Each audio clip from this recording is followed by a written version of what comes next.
There are two main engines of capitalism that perpetuate motion in society. These are like constantly growing nuclear reactors that endlessly feed on the energy that they create on a feedback loop. The more they eat, the bigger they become. Let me introduce you to the green engine and the red engine of capitalism. Collectively, we call them the markets. Understanding these two engines will bring on a eureka moment to seeing how the world really works. A lovely anecdote of history that never fails to startle people is that Karl Marx was actually a fan of capitalism.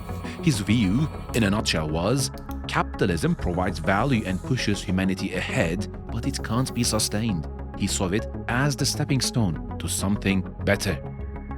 So before we decide if we love it or hate it, let's make sure we understand it. The green engine of capitalism is our first subject on the stretcher. Imagine a kind of feudal society where people are burning with a need for a certain good or service, and there's even the capacity to deliver it. But the value simply can't be created because of a lack of signals between individuals and institutions. This is a far-fetched reality for you, but it represents most of human history before you were born. The green engine of capitalism makes lives better and increases the quality of living for all. It passes on the signals around what's in demand and what is not in society. It passes on signals around the value of a certain supply, factoring in the scarcity of materials, value of labor, cost of production. It also factors in availability, pricing for logistics and transportation. That's why the price of everything you buy, from a flat white coffee to a flat screen TV, carries a price tag. That's the result of a massively complex calculation with all the moving parts of our society. This is exactly the reason why markets work. The green engine is amazing. It rewards innovation and problem solving. It coordinates millions of people to think towards increasing the quality of living, and we thrive as a result of it. This accounts for most of the material comforts in your life.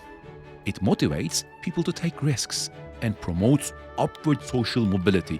Rather than knowing you were born a peasant and will die a peasant serving to the same lord, you at least can hope for the better and have a shot to be lord-like yourself.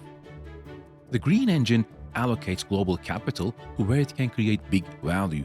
For example, money flows into growth companies rather than stay locked away as gold. The green engine is such a gentleman, well-dressed, respectable, a philanthropist with everything above board. Plays nice and fair. It makes the society better and allows for individual flourishing. It thinks only about making the pie bigger so we can all get along.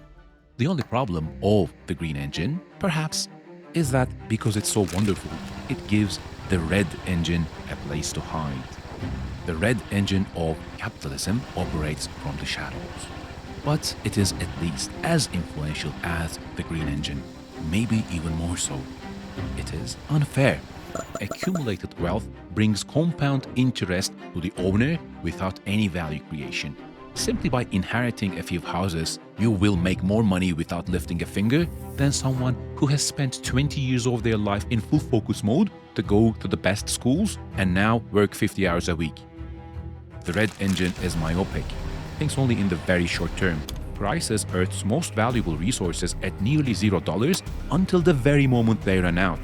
Fresh water, air, productive farmland, ocean ecosystems, cost to these are not factored in. The red engine is filthy, creates waste that harms living habitats, and is not incentivized to minimize waste, unless there's another external pressure, such as consumer complaints, legal restrictions, or government regulations, and will still resist until the very last moment it can to clean up. It only thinks in dollars. The red engine is exploitative, has no direct concern for the well-being of the human capital unless there's another pressure, legal restrictions, regulations.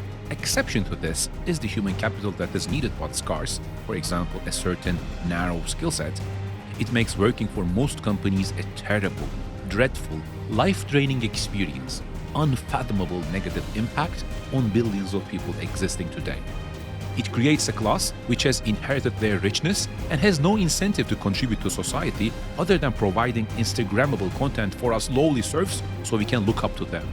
The red engine creates bubbles of nepotism. It rewards loyalty rather than productivity, ability, or any other virtue that is good for society. This happens at every level imaginable, from small businesses to enterprise companies to governments. Have you ever heard of the saying, "It's not what you know, it's who you know"? The red engine simply sucks the life energy of most normal people who are trying to exist.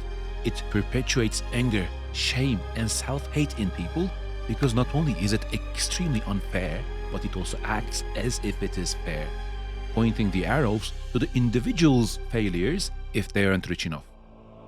So the red engine is what comes out at night. It's hungry, it's selfish, it's violent. It will tear you apart and feast on you to get bigger. It will feel no remorse after. It's demonic, it's unfair, it's evil. As it grows, so does its appetite. There's no reason for it to stop until it devours all of us and entire living habitats. Do you think the Mayans or the Romans thought their civilizations would ever end, could ever end, until the very day it did? How are we any different? It feels wrong to end on such a depressing note. Let's turn a clean page and warm up our problem-solving muscles. Maybe we'll get a stroke of genius. So the problem. We want the first engine, without the second monster hiding behind it. Here is what we need. We need an invisible hand. Essentially a market incentive structure that'll move individuals in ways that's good for themselves, but at the same time good for society. We need a very visible hammer, a higher form of power than the engines or the individuals. This is required to keep bad actors in check, and more importantly, give assurance to people who want to act fair that they won't be idiots for doing so. Third, we need a public ledger that sets out the rules, i.e. a limited permission system where the winners can't change the rules for the next round of players. Number 4, we need eyeglasses to fix our myopia, so we can think and act for the interest of more than just our generation. And finally, we need soft and hard wealth caps, where it gets progressively more difficult to acquire and inherit wealth as the multiplier gap between the poor and the rich increase. I would like to invite you to think on this one for a while. It's okay if you don't have a solution, just stay in that zone by simply allowing yourself to imagine how a different universal incentive system could work. You are taking the most revolutionary first step you can. You are breaking the cultural prison in your mind that we have grown into. Don't accept the way things are. It can be better. As I follow this advice myself, I started to imagine an economical and social model I've playfully named generationism, focusing on generating value as well as future generations. Generationism would aim to have the green engine still work and thrive while hopefully suffocating the red engine.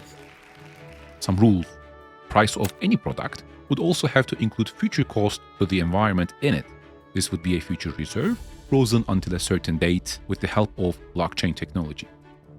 A hard cap of 1000x between the richest and the poorest would exist. Younger people would have bigger voting power as they represent future generations more so than the older. An immediate transition to a local and direct democracy is a must. Today, this is technologically very easy and no more complicated than up or down voting a Reddit post, but we are stuck in the 1930s way of doing things. Finally, open source code for rule sets and utilizing basic AI for public servant roles in health, transport, education, and other areas. Goal is to remove the corruptibility of operators and use humans with incentives to keep it fair like wikis, or use systems for majority network control as used in blockchains. This is not the generationist manifesto yet, but at least we have taken a step to imagine. You've been listening to The Pantheon. If you found this valuable, consider subscribing for more out-of-the-box thinking on human behavior, economy, gaming, society, psychology, and more.